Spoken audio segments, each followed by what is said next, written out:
내일 문재인 대통령의 광복절 경축사에 어떤 내용이 담길지 관심이 큽니다. 1965년 국교 정상화 이후 한일 관계가 최악이기 때문입니다. 이런 가운데 제1야당 대표가 오늘 대국민 담화를 발표합니다. 대통령에 쏠린 관심을 분산시키려는 것인지, 중요한 대외 메시지가 나오기 전에 국가를 위해서 고언을 하겠다는 취지인지 해석이 분분합니다. 더 훈수 정치, 여의도 훈장, 정치 구단의 견해는 어떤지 알아보겠습니다. 박주원 의원 스튜디오에 나왔습니다. 어서 오십시오. 네, 안녕하세요. 네, 이제 당을 말씀드릴 수가 없네요. 네, 황교안 대표. 대한신당입니다. 네, 아직 당이 아니니까. 예. 예. 황교안 대표가 잠시 뒤에 그 대국민 담화를 한다고 하는데 이게 또 공교롭게 그 8.15 경축사 대통령 메시지가 나오기 바로 전날이에요. 이런 적이 있었나요? 예의에 벗어난 거죠. 자기도 대통령 하려고 하는 분이 대통령을 반대하고 비판하더라도 예. 금도는 지켜야 됩니다. 그렇기 때문에 대통령이 연두교서를 하거나 연두회견을 하거나 또는 광복절 후에 야당 대표를 하는 것이 예의입니다. 네. 그러니까 저도 전례를 못 찾겠더라고요. 없습니다. 네. 언론에서는 지금 이례적이라고만 하는데, 자, 뭐 경축사가 조금 있으면 이제 담화가 조금 있으면 발표될 테니까 같이 토론하다가 보고 또 질문을 드리도록 하겠습니다. 담화 원고 제가 한번 봤어요. 지금 이미 나와 있더라고요. 네, 근데 그거는 조금 있다가 발표가 된 다음에. 근데 들을 필요 없어요. 무슨 말인지 삼라만상을 다 열거해 놓은 거예요. 예, 그럼 그 얘기 전에요 한 가지만 여쭤보죠. 이승만 전 대통령 동상 앞에서 발표를 한다고 합니다. 그 부분은 어떻게 평가하세요? 완전 보수로, 꼴통 보수로 돌아가겠다라고 하는데 지금 보십시오. 민경욱 대변인이 사퇴를 했어요. 예. 뭐 이유야 어떻게 됐건 보도에 보면은 황교안 대표가 박근혜 이미지를 자꾸 퇴색시키니까 네. 물러간다는 것으로 돼 있더라고요. 저는 그건 잘 모릅니다. 네. 그런데 황교안 대표는 그렇게 보수를 하려면은 철저하게 보수의 길을 가야 되고 예. 보수의 가치관은 잘못한 일에 대해서 엄격한 엄벌을 처하는 것이 보수입니다. 예. 그런데 박근혜 대통령 거기를 옹호하다가 또 여론이 나쁘니까 비박으로 갔다, 친박으로 갔다. 그러니까 오히려 네. 양쪽으로부터 다 신망을 못 받는 그런 결론이 나오고 네. 그렇기 때문에 대통령 광복절 다 경축사 전에 오늘 한마디 하는 것도 있지만은 그거 두고 보세요. 알맹이가 없어요. 그 민경욱 대변인 얘기를 하셨습니다만 이번 오늘 있었던 그 당직 인사가 민 대변인이 먼저 사퇴를 하겠다고 해서 이루어진 겁니까? 그렇다고 보도가 됐더라고요. 저는 내용을 모릅니다. 그럼 박 의원께서는 물론 한국당 사퇴 내부의 이유는, 파열음으로 보시는군요. 예, 사퇴 이유는 그러한 민경욱 대변인이 좀 막말을 많이 했잖아요. 예. 그러한 것도 있지만은 언론에는 박근혜 이미지를 너무 멀어지니까 민경욱 대변인은 박근혜 대통령이 대변인 아니었어요. 네. 친박 아니에요. 네. 그러니까 떠나는 것으로 돼 있더라고요. 네. 박 의원께서는 한국당 현 지도부가 친박과 비박 양쪽으로부터 공이 다 지금 불만을 사고 있다 이렇게 보시는군요. 지도부가 아니라 황교안 대표가. 황교안 대표가. 이리 갔다 저리 갔다. 알겠습니다. 자, 내일 문재인 대통령의 8.15 경축사가 나옵니다. 어떤 내용이 담길 것으로 예상하시는지요? 저는 아무래도 일본 문제에 대해서 예. 상당한 강한 그러한 의지를 표명하면서도 또 함께 외교적 해결을 하기 위해서 예. 어떤 방법까지 제시는 하지 않더라도 그러한 것을 강조할 것이다. 예. 어제 문재인 대통령 말씀이 자극적으로 하면 안 된다.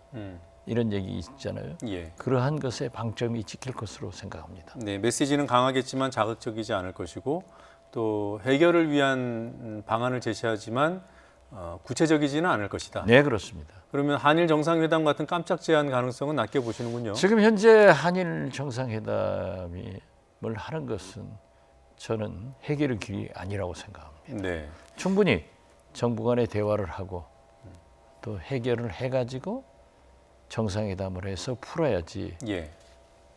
두 분 정상이 만나가지고 못 풀면은 더 나빠지는 거예요. 예. 그렇기 때문에 충분한 대화 후 해결이 되면은 거기에 활용점정할 것이다.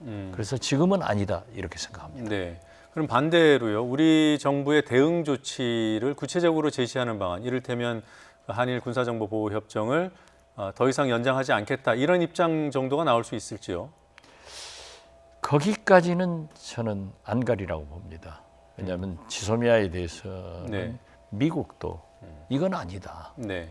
그리고 일본에서도 이건 아니다. 예. 라고 했기 때문에 어제 산자부 장관이 산업부 장관이 발표한 그러한 것을 뒷받침하면서 우리 국민들이 굉장히 지금 분노하고 있지 않습니까? 네. 이러한 것을 밝히면서도 그 다음 면에는 외교적 노력을 하겠다. 네. 이런 것을 좀 내비칠 것 같습니다. 그러니까 우리 정부의 기조인 어떤 미래를 준비하는, 그러니까 산업의 생태계를 새로 구축해서 일본에 근본적으로 대응하는 방안 정도를 강조하는 수준일 것이다. 그렇습니다. 네. 또 그렇게 돼야 네. 전화위복의 계기가 되고 우리 국내 산업의 부품 소재 네. 산업 등 수출 산업의 경쟁력을 갖출 수 있기 때문에 예. 대통령으로서는 모든 현상은 김대중 대통령이 말씀한 것처럼 인정하고 전화위복의 계기로 만들어내는 것을 좀 그런 것을 제시할 겁니다. 네. 북한과 관련해서는 입장이 나올까요? 어떻습니까? 광복절 경축사가 대북 제의도 많이 나왔던 전례가 있습니다. 그렇습니다. 북한에 대해서도 말씀하실 것으로 저는 예상을 합니다. 지금 북한이 미사일 방사포 등을 계속 쏘아대고 예. 또 쏠 겁니다. 북미 실무회담 전까지. 그리고 지금 막말 공격을 하지만은 대통령으로서는 인내를 하면서 예. 북한을 더 설득하고 북미 실무회담을 통해서 비핵화의 길로 가는 것이 예. 결국 김정은 위원장이 표방한 문재인 대통령과 5.1 능라체육관 20만 인민들 앞에서 제가 그 현장에 있었다니까요. 네. 김정은 위원장이 먼저 연설을 하고 문재인 대통령이 연설을 했어요. 비핵화에 대해서. 네. 그러니까 북한 인민들 20만이 일제히 함성을 지르면서 환호를 하더라고요. 그건 처음으로 인민들에게 공인받은 거예요. 네. 그렇기 때문에 경제 발전을 위해서 비핵화로 가고 예. 또 남북 관계에도 우리는 지원하고 협력하겠다. 제가 오늘 제 미국 가려고 네. 북한을 다녀온 사람들은 미국에서 비자를 받으라 대사관에서 오늘 비자 받았어요. 네. 아주 간단하더라고요. 그러나 절차니까 받죠. 받아서 거기에서 미 대사관 해리스 대사나 루시창 정무공사 등 몇 분을 우연히 조우했는데 예. 그러한 얘기도 조금 나눴습니다. 그런데 결국 북미 실무회담에 앞으로 꼭 잘 되린다 네. 하는 부분은 없거든요. 그럼 이것을 조정하고 협력하고 해나갈 분은 문재인 대통령밖에 없기 때문에 예. 그 역할이 중요하다는, 그러나 문재인 대통령은 겸손하게 그러한 것을 내일 제시하지 않을까 그렇게 예상합니다. 예. 지난주 이 시간에 8월 말이나 9월 초쯤에 북미 실무회담이 시작될 수 있다 이렇게 전망하셨는데 그 전망은 유효합니까? 맞습니다. 네. 혹시 제가 정보가 더 두터워졌는지요? 두터워졌습니다. 좀 밝혀주실 수 없습니까? 아니요. 그러니까 지금 현재 대칭적 무기가 없거든요. 네. 북한은 핵실험과 핵무기 개발 때문에 재래식 무기는 어떤 의미에서 보면은 6.25 당시의 수준이에요. 그런데 우리는 얼마나 강화됐습니까? 무인 정찰기 호크, 스텔스 뭐 많죠. 예. 또 일본은 그렇기 때문에 자기들이 가지고 있는 미사일을 더 진전시켜 가지고 5월달 발사에서는 실패했지만 7, 8월에 계속 성공하고 있지 않습니까? 그러니까 우리의 즉 북한의 국방력 유해를 비핵화 후에 예. 우리는 이렇게 재래식 무기를 가지고 있다 하는 대내용도 될 수 있지만은 한국과 일본에게 또 미국에게 더 좋은 카드를 가지고 나와라 하는 압박도 되는 거고 예. 지금 뭐 우리 문재인 대통령과 우리 한국 정부에 대해서 공격하는 것은 경제가 어려우니까 지금 연속 3년간 3.5% 이상 거의 5%의 마이너스 성장되고 있는 거예요. 예. 이상 못 견디는 겁니까? 그렇기 때문에 인민들에게 대내 정치용으로 이게 문재인 대통령이 도와준다겠다가 한국 정부가 도와준다겠다가 안 도와준다 하는 것을 공격적으로 쓰기 때문에 저는 북미 정상회담, 실무회담이 되면은 다 해결되면서 좋은 방향으로 갈 것이다. 그러나 난관이 있으면은 예. 다시 문재인 대통령이 나서야 된다. 그렇게 생각합니다. 일부 언론에서 지난 4월에 서훈 국정원장과 장금철 그 북한 신임 통전부장이 판문점에서 만났다 이런 보도를 했잖아요. 그와 관련해서 혹시 이게 사실인지 확인할 수 있습니까? 만난 건 사실이죠. 근데 그 이후로 그 장금철 통전부장이 이제 김영철에서 바뀌었지 않습니까? 그러면 우리 국정원장과 북한의 통전부장은 수시로 만나야 됩니다. 네. 긴장 관계가 있으면 긴장 관계가 있어도 만나야 됩니다. 어떤 의미에서 보면은 이 순간에도 만나서 얘기하는 것이 당연한 건데 그분이 신임 됐으면 상견례 해야죠. 예. 그건 뉴스가 아니에요. 상식이고 해야 될 일이고. 예. 지금 문제 제기하는 언론에서는 그렇게 만났는데도 불구하고 5월에 미사일 발사하고 7월, 8월 또 계속 쏘고 있다. 한국 정부의 뭐라고 할까 역할이 북한에는 전혀 먹히지 않고 있다. 뭐 이런 얘기를 하고 싶은 것 같아요. 역설적으로 만나서 서로 얘기를 하면서 비핵화의 길로 네. 자기들의 길을 가는 거예요. 그래서 저는 이건 진짜 보수로부터 많은 비난받을 얘기입니다만 좋은 징조라고 봅니다. 네. 그렇게 해서 국방을 자기들도 방어용으로 가지고 있는 거지 공격용이 아니라는 것. 만약 북미 실무회담에서 성공하고 비핵화의 길로 간다고 하면은 네. 훨씬 좋은 거 아니에요? 그리고 북미 간의 개선돼서 한반도 평화가 이루어지면은 우리도 무기를 가지고 있나 없나요? 우리는 다 무기 가지고 있잖아요. 왜 우리는 무기 가지고 있으면서 북한 당신들은 가지고 있지 마라? 이건 아니죠. 그렇기 때문에 문제는 북미 회담이 잘 돼서 비핵화가 되고 예. 한반도 평화가 된다고 하면은 방어용으로 우리가 무용지물로 만들도록 노력하는 것이 좋지. 네. 자꾸 아무것도 안 된다. 특히 뭐 통미봉남이다. 또 한미 간의 공조가 안 된다. 네. 하는 건 아니에요. 한미 간의 공조도 지금 어느 때보다도 잘 되고 있다. 저는 그렇게 봅니다. 네.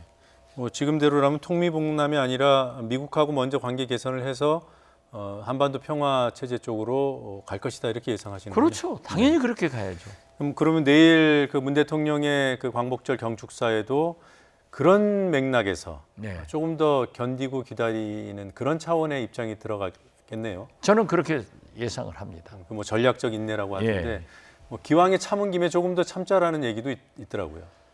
그래서 대통령께서 그렇게 노골적으로 표현은 하시지 않을 예. 망정, 그런 표현이 안 들어가 있을 망정 맥락을 보면은 일본은 강한 메시지를 주면서도 외교적 해결을 네. 그리고 북한에는 좋은 제안을 하면서도 당신들도 좀 자제해라. 네. 또 북미 대화를 잘해서 비핵화의 길로 가라 네. 하는 은근한 메시지가 전달될 것 같습니다. 알겠습니다. 국내 정치 얘기를 좀 해보겠습니다. 또 우리 당 물으려고요? 네. 그건 하지 마세요. 대한정치연대 지금 몇 명이 함께하고 있습니까? 지금 10명이죠. 10명이요. 네. 14명 중 14명인데 10명인데 아마 제가 보기로는 정동영 대표하고 박주현 의원 네. 외에는 다 합류할 것 같아요. 지금 움직임이 16명 중에 14명이 오는 네. 건데 또 마지막으로는 정동영 대표도 오시겠죠. 자, 지금 교섭단체를 신당 이전에 먼저 구성하냐 이런 궁금증들이 있습니다. 추진하고 있나요? 저는 추진할 필요가 없다고 생각합니다. 물론 네. 우리 유성엽 대표가 모든 일을 하고 있지만 네. 지금 이 순간에도 백범 기념관에서 행사가 있는데 저는 방송하러 나왔습니다. 네.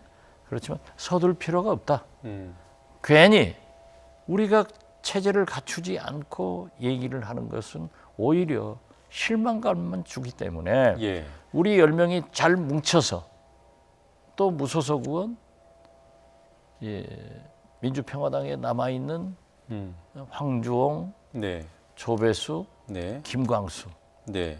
이런 분들도 오시게 해가지고 네. 물론 더 커지는 정당을 하지만은 괜히 합종 연행하고 뭐 바른미래당 뭐 누구하고 이런 걸 해가지고 오히려 정략적으로 보일 필요 없다. 네. 우리가 간결하고 예. 개혁적이고 대안을 제시하면서 결국 길을 가면은 좋은 정당이 될 것이다. 예. 하지 무리해서 그렇게 할 필요 없다. 저는 그렇게 생각합니다. 그러면 현재 10명인데 이걸 20명까지 이렇게 뭐라고 할까요? 다 이렇게 영입해 와서 무소속도 영입해 오고 이래서 교섭단체를 만들 것이다. 이런 예상은 동의하지 않으시는군요. 동의는 하지만은 그렇게 그러한 갈 것으로는 것은, 보십니까? 예, 자연스럽게 이루어져야지. 예. 그렇게 뭐 정치 공학적으로 그러한 것은 국민들이 화납니다. 저도 오랫동안 정치를 했기 때문에 변화를 이끌어야 되고 예. 국민이 생각하는 것을 따라가야지. 예. 옛날에 머물러 있으면 안 되죠. 그럼 제가 이렇게 이해했는데 맞는지 좀 봐주십시오. 현재 10명이지만 뜻을 같이 하는 사람들을 더 모을 것이다. 그렇습니다. 모아서 그 결과적으로 20명이 나오면 당연히 교섭단체 당연히 그렇게 합니다. 해야죠. 네. 예. 교섭단체 구성을 위해서 사람들 영입하지는 않을 것이다. 그렇습니다. 알겠습니다. 제2의 안철수를 찾고 있다고요? 그 제2의 안철수라고 하는 것은 네. 우리가 3년 전에 제3세력, 제3당이 출연할 수 있는 것은 안철수 같은 젊고 미래형, 네. 21세기형 지도자가 있었기 때문에 그러한 것이 가능했어요. 네. 그렇기 때문에 그러한 실력과 모든 것을 갖춘 사람을 찾아야 된다. 예. 그래서 저는 정동영 대표에게도 당대표 나오지 말고 네. 그래도 우리 초선 의원 중 최경환, 김경진, 이용주 의원을 경쟁시켜보자.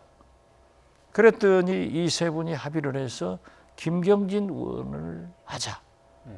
그랬는데 안 됐어요.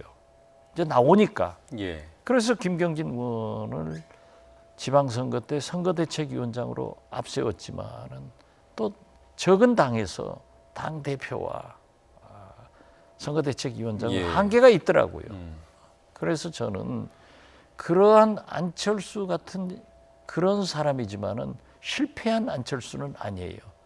안철수를 찾는 게 아니고 네. 그러한 젊고 미래형 지도자를 또는 경륜이 충분한 김종인 같은 분을 모셔다가 깨끗하게 선거를 한번 치러보자. 예. 그래서 호남에서 지역구 기반이 있기 때문에 민주당과 경쟁을 하고 결과적으로는 호남 민심대로 문재인 대통령이 성공하고 진보 개혁 정권에 재창출되도록 우리가 노력을 하자. 예. 이런 겁니다. 지금 뭐 안철수, 김종인 이런 분들 이름을 거명했지만 그런 사람을 찾자. 그 당시의 이미지에 맞는. 그렇죠. 근데 지금 그분들하고 같이 하겠다는 뜻은 그건 아니죠. 예, 그런 오해가 있을까 봐 제가 말씀을 드려봤습니다. 그러니까 정동영 대표도 저한테 그랬더라고요. 엊그제까지는 원로 정치인이 방해하고 예. 조정하고 비례대표 선정권 등 공천권을 달라겠다 예. 하는데 오늘 아침 한국일보를 보면은 그 원로 정치인이 전남의 원로 정치인을 추대해가지고 공천권을 달라겠다 예. 이렇게 말을 바꿨더라고요. 이것은요 고도의 나쁜 전술입니다.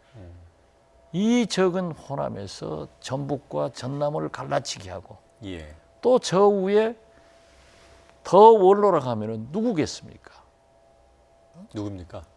그건 제가 말씀드리지 않죠. 그렇지만은 다 떠오르잖아요. 이런 일을 하면 안 되죠. 네. 그리고 우리 정동영 대표가 더 각오하는 서울에 원에 지역위원장한테 가서 최고위원을 줄 테니까 탈당하지 마라. 예. 이건 구태예요. 알겠습니다. 이런 짓 해서는 안 돼요. 자, 안철수 전 대표 얘기가 나왔으니까 지금 뭐 여기저기서 얘기는 나와요. 근데 본인이 지금 시점에 움직일까요? 계산할 겁니다. 그러니까 측근들한테 내 말을 하지 마라. 네. 이렇게 하지만은 아마 복잡한 계산을 해보면은 곧 들어옵니다. 아, 곧 들어온다는 그런 전망을 일관되게 유지하고 네, 계시는데 그렇습니다. 들어온다고 보시는군요. 자, 지금 그 황교안 대표 앞서 말씀드린 대로 대국민 담화를 발표하겠다고 했고 지금 조금 전에 시작이 됐다고 합니다. 현장 연결해서 황교안 대표가 어떤 말을 하는지 잠깐 듣고 얘기 이어가겠습니다. 저와 우리 당에 주어진 역사적 책무라고 믿고 있습니다.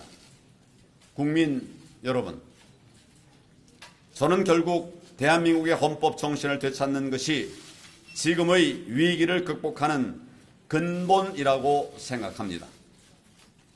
제가 추구하는 핵심 가치 역시 헌법 정신에 따른 자유, 민주, 공정입니다.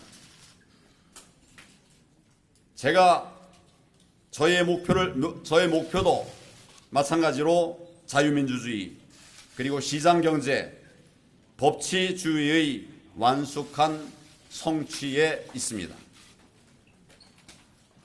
포용과 통합, 원칙과 발음, 품격과 배려를 통해서 이를 실현해 나가도록 하겠습니다.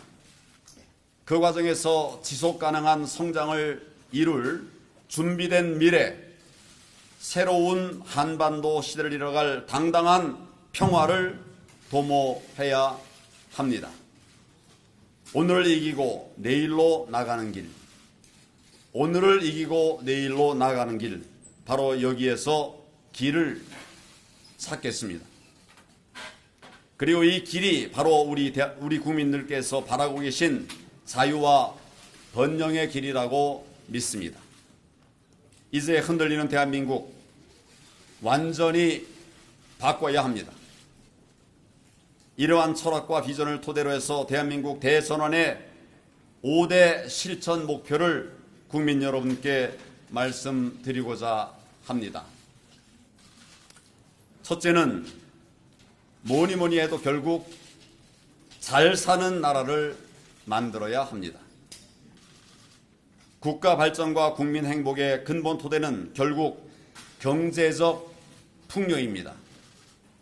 소득이 성장을 이끈다는 이 정권의 정책은 출발부터 틀렸습니다. 소상공인, 자영업자, 중소기업, 중견기업, 그리고 대기업까지 모든 경제 주체들이 활기차게 일해서 이윤을 창출하고 이를 투자로 이어가면서 더 많은 일자리를 만들어내고 그래서 늘어난 소득이 국민 행복으로 이어지는 경제의 선순환 구조를 만들어야 합니다. 이를 위해 저와 우리 당은 과도한 최저임금 인상, 근로시간 강제 단축과 같은 경제를 망치는 반시장, 반기업 정책을 반드시 바로 잡겠습니다. 산업 구조 조정과 노동시장 개혁을 선제적으로 이끌어 가겠습니다. 기업의 활력을 저해하고 신산업 발전을 가로막는 첩첩의 규제를 과감하게 개혁하겠습니다. 4차 산업혁명을 선도해야 합니다. 과학기술 역량이 경제와 산업 발전으로 이어지게 하겠습니다. 원전은 현재 우리 경제의 기둥이면서 동시에 새로운 발전을 이끌 미래 산업이기도 합니다. 탈원전 할 것이 아니라 제대로 세워야 합니다. 둘째, 모두가 행복한 나라, 바로 그런 나라로 나아가야 합니다. 복지. 네, 잠시 들어봤습니다. 문재인 정부의 정책 전반에 대한 비판 기조인 것으로 보이고요. 일단 지금 들은 부분에서는 문재인 정부의 소득 주도 성장에 대한 비판, 또 탈원전 정책에 대한 비판 등이 담겨 있었습니다. 전반적으로 내용을 또 원고를 통해 보셨을 텐데요. 어떻게 평가하십니까? 글쎄요, 저분이 항상 얘기하는 것은 삼라만상, 모두를 다 열거하더라고요. 예. 그런데 지금 만약 소득주도 성장, 저도 문재인 대통령의 경제정책에 부분적 반대를 하는 사람입니다. 그렇기 때문에 자기들 보는 견해에서 실패한 경제정책과 자기들이 보수이기 때문에 대북정책 틀렸다는 거 아니에요. 예. 그걸 명확하게 짚어서 이게 잘못됐는데 나는 이렇게 하겠다 하는 대안을 제시하지 않고 모든 걸 다 잘못했다고 하니까 예. 하나도 기억이 안 남는다. 저는 그렇게 평가합니다. 예. 그리고 지금 그 담화 발표하고 있는 내용 앞서서 문재인 정부가 제대로 역할을 못 하고 있지 않나라는 의문을 제기하면서 앞선 지도자들 얘기를 좀 했어요. 위대한 지도자들이라고 표현을 하더군요. 제가 생각해 볼 때 아무리 생각해도 위대한 지도자는 김대중 노무현인데 저분이 그럴 리는 없고 아마 이승만, 박정희, 전두환, 박근혜 얘기하지 않았을까요? 자기 생각은? 그러니까 이승만 대통령 동상 앞에서 하는 건데 네. 저걸 벗어나야 돼요. 네. 잘못된 역사에 대해서 자기도 청산하고 예. 새로운 변화를 모색해야 되는데 아까 모두에 우리가 얘기했지만은 친박으로 갔다, 비박으로 갔다. 예.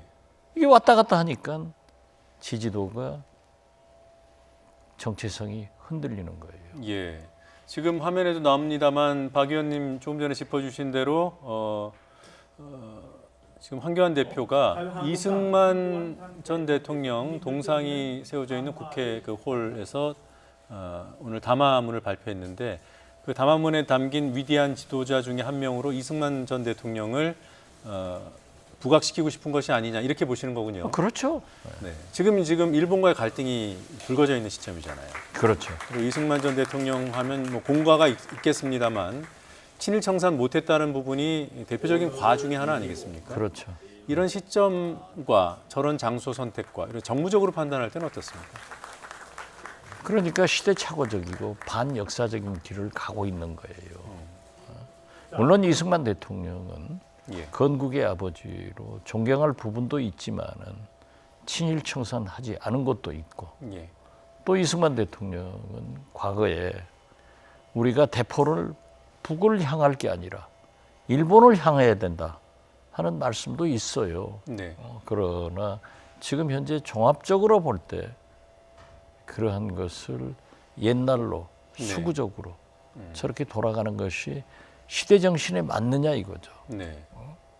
그러니까 오늘 재미있는 여론조사가 2개 나왔던데 어떤 겁니까? 조국 법무부 장관 지명에 대해서 젊은 사람들은 다 칭찬을 네. 좋다고 거의 7, 8%가 되고 반대하는 사람은 43%가 되더라고요. 네. 여기는 기성세대예요.